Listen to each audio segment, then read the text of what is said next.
নিত্যপণ্যের বাজার পরিস্থিতি নিয়ে আলোচনা করতে এবার চট্টগ্রাম থেকে আমাদের সাথে যোগ দিচ্ছেন কনজিউমার্স অ্যাসোসিয়েশন অব বাংলাদেশ ক্যাবের সহসভাপতি এস এম নাজের হোসাইন। আপনাকে স্বাগত। একদিকে আমরা দেখতে পাচ্ছি যে আলুর দাম বেড়েই চলছে, এবার বাজারে বোতলজাত সয়াবিন তেলেরও একটি কৃত্রিম সংকট তৈরি করা হচ্ছে। এই সমস্যার সমাধান আসলে কোথায়?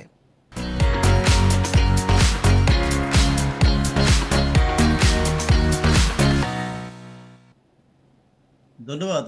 আসলে এই সয়াবিন তেলের যে সংকটটি আমরা যেটা দেখলাম, সরকার শুল্ক কমানোর পরেও বাজারে এটার প্রভাব পড়ে নাই। আমরা দেখি যে এই খেলাটি কিন্তু আসলে প্রতিনিয়ত হয়ে আসছে। কমাতে গেলে তখনই আসলে আপত্তি, বাড়াতে গেলে কিন্তু সঙ্গে সঙ্গে বাড়ে যায়। এখন যদি আজকে যদি ইন্টারন্যাশনাল মার্কেটে বাড়ে যায়, দেখা যাবে যে সঙ্গে সঙ্গে আমাদের সব দেশের সর্বত্র কিন্তু দাম বেড়ে যাবে।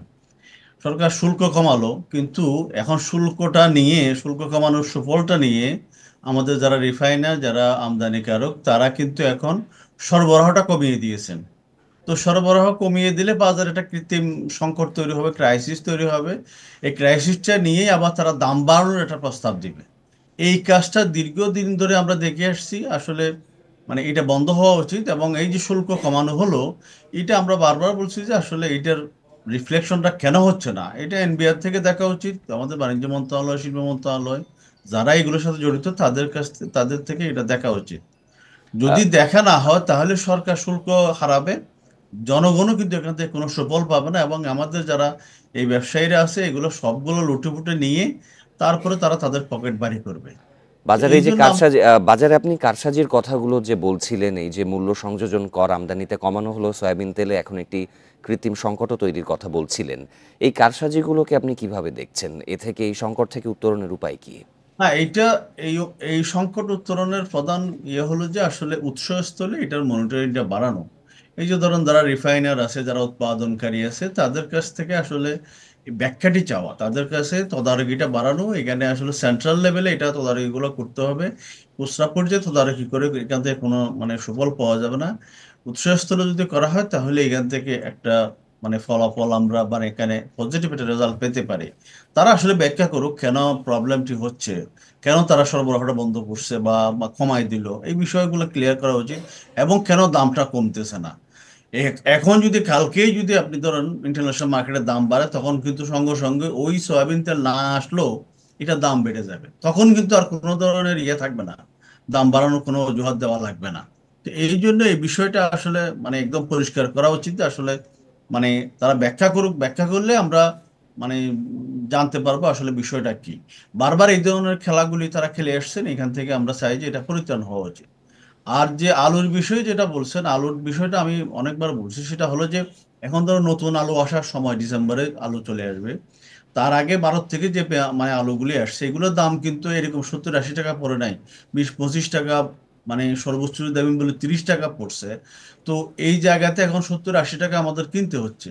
এই যে একটা অবস্থা, সেই অবস্থাগুলির জন্য আসলে কোল্ড স্টোরেজের মালিক, তারপরে তার ব্যাপারী এবং তার কমিশন, তার এজেন্ট, এগুলা এগুলাই কিন্তু আসলে যে মধ্যস্বত্বভোগী যে সমস্ত লোকজন আছে, তারা কিন্তু কারসাজি করে, তারাও সরবরাহটা নিয়ন্ত্রণ করে আলুর দামটা, কৃত্রিম দামটা বাড়ানোর জন্য কাজ করতেছে। তা আমরা দীর্ঘদিন বলার পরেও এই জায়গাতে কোনো সময় তদারকিগুলো হয় নাই।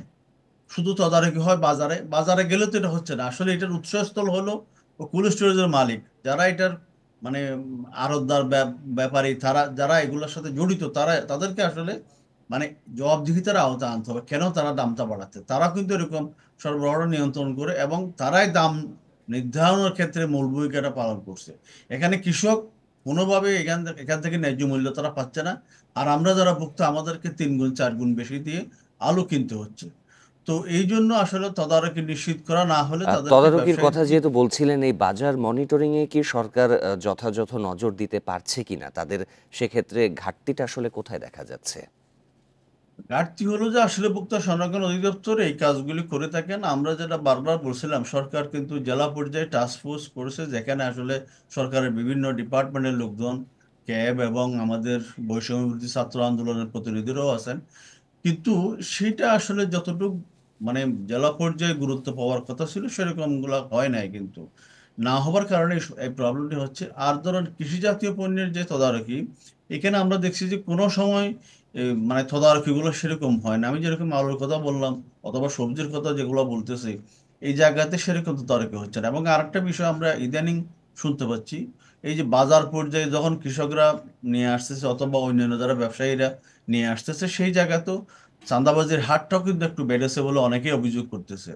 তো ওই চাঁদাবাজিটা কেন বাড়লো, মানে সেই বিষয়টা একটু বিবেচনায় আনা দরকার, সেটাও একটু দেখা দরকার।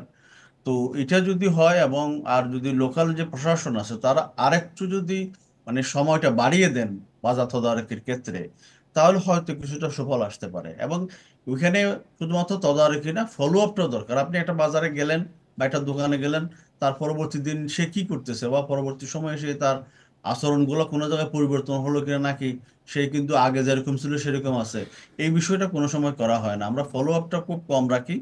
ফলো আপ কম রাখার কারণে আসলে সেখান থেকে আশানুর রেজাল্ট আসে না। তো এখানে আমাদের যেটা বক্তব্য ছিল যে আসলে একটা ফলো আপ সিস্টেম মেকানিজমটা করা দরকার। কি কারণে তাকে জরিমানা করা হচ্ছে, বা কি তার দোকানে কি ধরনের অপরাধ পাওয়া গেল, পরবর্তী সময় সে তার তদারকির কোনো পরে চেঞ্জ। আসলে ফলো আপের যে বিষয়টি সেটি কর্তৃপক্ষ এ বিষয়ে ভালো করে নজর দেখে, এটাই প্রত্যাশা। জনাব এস এম নাজির হোসাইন, আপনাকে ধন্যবাদ আমাদের সাথে যোগ দেওয়ার জন্য।